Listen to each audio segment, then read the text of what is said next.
Hello everyone, welcome to online study point. तो weekly current affair की series में हमारा जो वीक छूट गया है 22 से 30 जून के जो टॉप 50 इंपॉर्टेंट क्वेश्चन है। हालांकि ये वीडियो 4 दिन लेट हो चुका है। ये आप लोगों को नए मंथ के मतलब कि 1 ही जून को मिल जाना चाहिए था, लेकिन देरी के लिए माफ़ी चाहूँगी। तो इन 50 क्वेश्चन को हम डिस्कस करने वाले हैं। यदि आप लोगों को इस वीडियो की PDF चाहिए, हमारे मोबाइल एप्लीकेशन को आप इंस्टॉल कर सकते हैं। लिंक डिस्क्रिप्शन बॉक्स में दी हुई है। और फॉर्मेट तो आप लोगों को मालूम ही है क्या फॉर्मेट है। आप लोग ये जो 50 क्वेश्चन अटेम्प्ट करेंगे, इसमें आप खुद को ही रैंकिंग देंगे। रैंकिंग है 45 से ऊपर नंबर आने पर A+, 40 से 45 के बीच आने पर ए ग्रेड है आपका। और यदि आपकी रैंकिंग 35 से 40 के बीच आती है तब आप खुद को B ग्रेड देंगे। यदि 30 से 35 के बीच आप लाते हैं तो C ग्रेड। स्टार्ट करते हैं। पहला क्वेश्चन, हाल ही में किस देश ने कोविड-19 इलाज पर 3.2 अरब डॉलर खर्च करने की घोषणा की है। देखिए, हम क्विक रिवीजन कर रहे हैं, डिटेल में आप लोगों को सारी चीज़ें पता है। अमेरिका के द्वारा इतनी बड़ी राशि कोविड-19 इलाज पर खर्च करने की घोषणा की गई है। WHO ने आधिकारिक तौर पर किस देश में दूसरे इबोला प्रकोप के अंत की घोषणा की है, तो इसे आप समझें। WHO के द्वारा ही, यानी कि वर्ल्ड हेल्थ ऑर्गेनाइजेशन के द्वारा ही कुछ समय पहले ही कांगो गणराज्य को इसके इबोला के 12वें प्रकोप से मुक्त घोषित किया गया था। सवाल में क्या पूछा है कि किस देश को इबोला के दूसरे प्रकोप से मुक्त घोषित किया गया है, तो दूसरे इबोला प्रकोप से मुक्त हो चुका है गिनी। हालांकि ये भी अफ्रीका महाद्वीप में स्थित है। अगला है, भारतीय नौसेना और यूरोपीय संघ नौसेना के बीच किस खाड़ी में संयुक्त अभ्यास इसका आयोजन किया गया। अदन की खाड़ी में। भारत के किस मंत्रालय के द्वारा आदि प्रशिक्षण पोर्टल लॉन्च किया गया है। जनजातीय मामलों के मंत्रालय के द्वारा। अगला क्वेश्चन है, हाल ही में किसने आम चुनाव 2019 एक एटलस जारी किया है। ये जारी किया गया चुनाव आयोग के द्वारा। इस एटलस में आम चुनाव जो कि संपन्न हुआ, इससे रिलेटेड सभी इन्फॉर्मेशन मिल सकेगी। हाल ही में हमारे नए चुनाव आयुक्त बनाए गए हैं, 24वें क्रम के। नाम है सुशील चंद्रा। अगला है, संघाई सहयोग संगठन की बैठक में भारत को किसने रिप्रेजेंट किया है। अजीत डोवाल ने, जो कि हमारे नेशनल सिक्योरिटी एडवाइज़र हैं। अगला है, अंतर्राष्ट्रीय योग दिवस ये कब मनाया गया, तो ये हर साल 21 जून को मनाया जाता है। इस बार ये 7वें क्रम का योग दिवस था, जिसकी थीम थी योगा फॉर वेलनेस। अगला है, centre for science and environment के द्वारा जारी ईज ऑफ लिविंग इंडेक्स में भारत में सबसे रहने योग्य शहर जो कि घोषित किया गया है बेंगलोर को। चेन्नई आप जानते ही हैं, CCTV सर्विलांस के मामले में दुनिया में टॉप पर है। बेंगलोर भारत का सबसे स्वच्छ शहर है।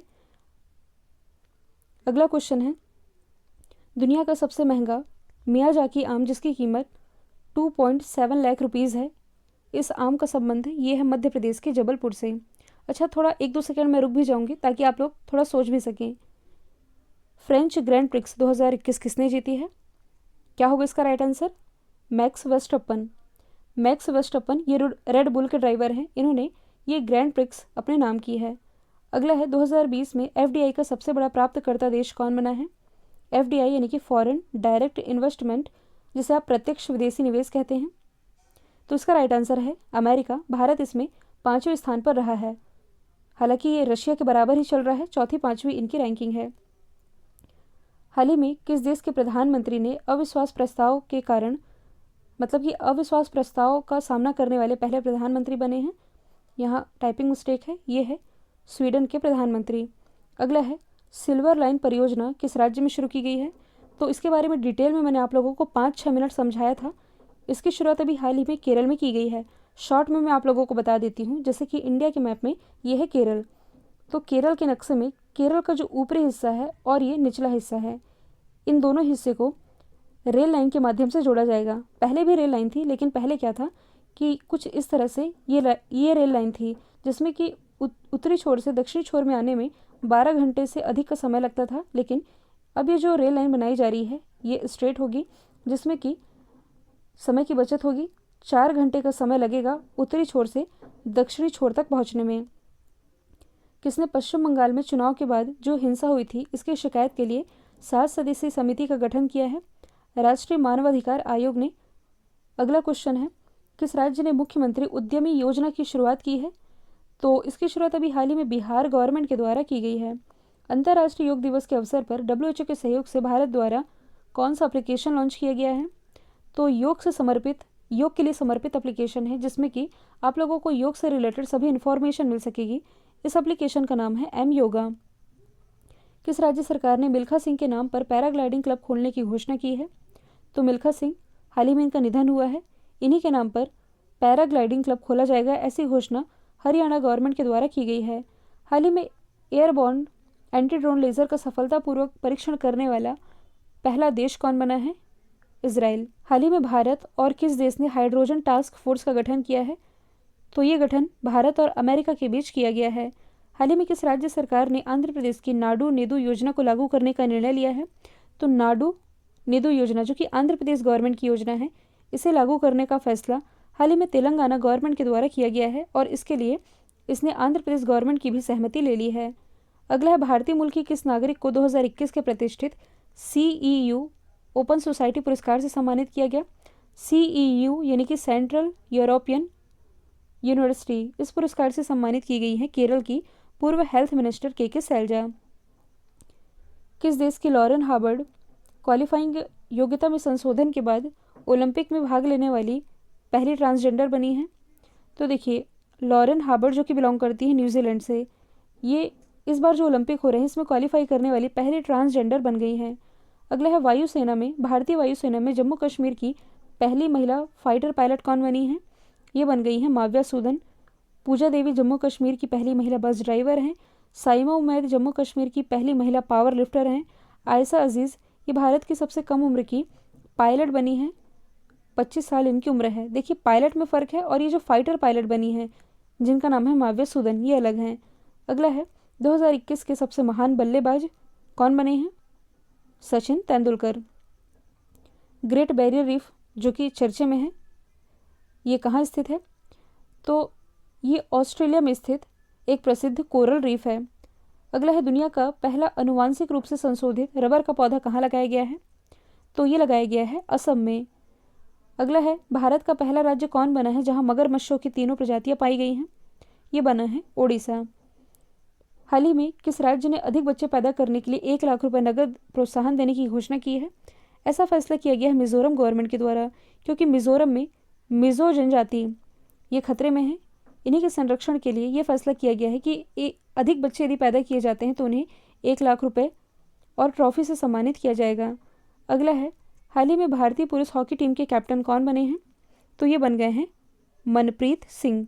जबकि महिला हॉकी टीम की कैप्टन, भारतीय महिला हॉकी टीम की कैप्टन ये कौन बनी है? रानी रामपाल।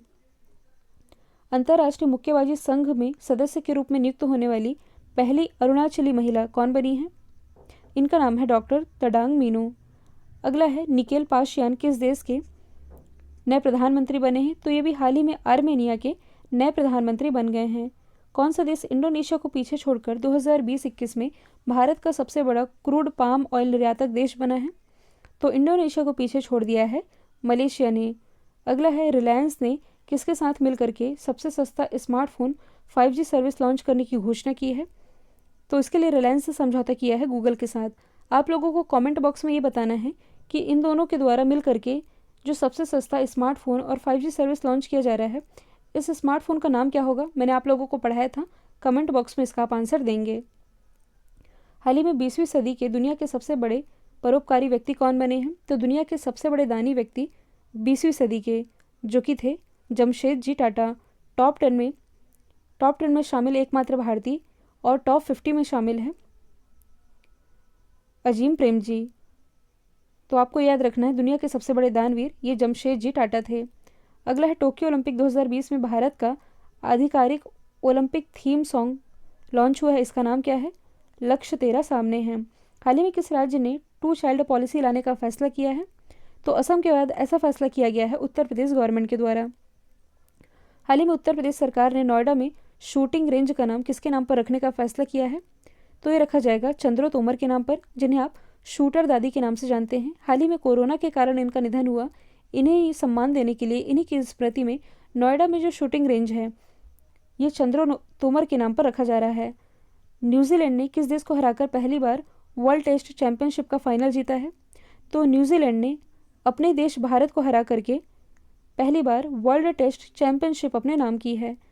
हाल ही में किस राज्य सरकार ने कृषि विविधीकरण योजना 2021 की शुरुआत की है? इसकी शुरुआत गुजरात गवर्नमेंट के द्वारा की गई है। अगला है इफ़को ने किस देश में नैनो यूरिया संयंत्र स्थापित किया है? ये स्थापित किया गया है अर्जेंटीना में। इफ़को यानी कि Indian Farmer Fertiliser Cooperative Limited. Smart City Award 2020 में किस शहर को सम्मानित किया गया है? तो इसमें 2 शहर रहे टॉप पर, मध्य प्रदेश का इंदौर, गुजरात का सूरत। पहली बार राज्यों को भी इसमें रैंकिंग दी गई है। पहले स्थान पर है उत्तर प्रदेश। अगला है देश में पहली बार एयरफोर्स के किस स्टेशन पर 27 जून 2021 को ड्रोन से विस्फोटक हमले हुए हैं?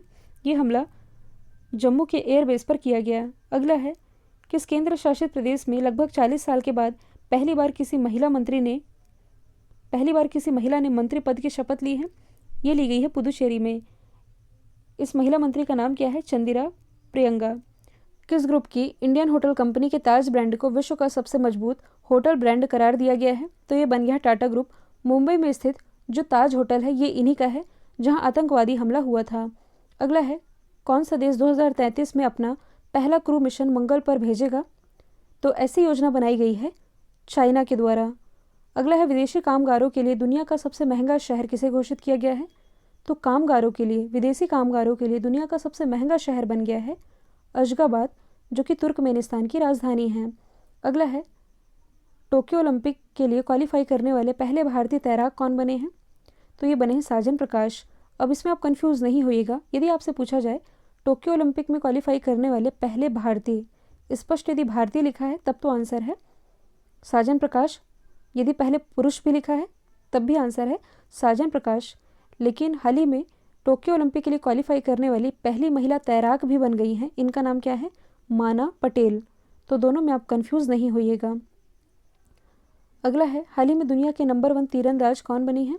तो ये बन गई हैं दीपिका कुमारी। अगला क्वेश्चन है हाल ही में राष्ट्रीय डेयरी विकास बोर्ड के नए चेयरमैन कौन बने हैं? ये बने हैं मिनेश शाह। इन्होंने स्थान लिया है वर्षा जोशी का। देश का 52वां टाइगर रिजर्व बनाया गया है। कहाँ बनाया गया है? राजस्थान का विषधारी वाइल्ड लाइफ सेंचुरी, जिसे भारत का 52वां टाइगर रिजर्व घोषित किया गया है। तो ये थे 22 से 30 जून के बीच के टॉप 50 इंपॉर्टेंट क्वेश्चन। अब आप लोग खुद को रैंकिंग देंगे। क्या रैंकिंग है कमेंट बॉक्स में बताइएगा।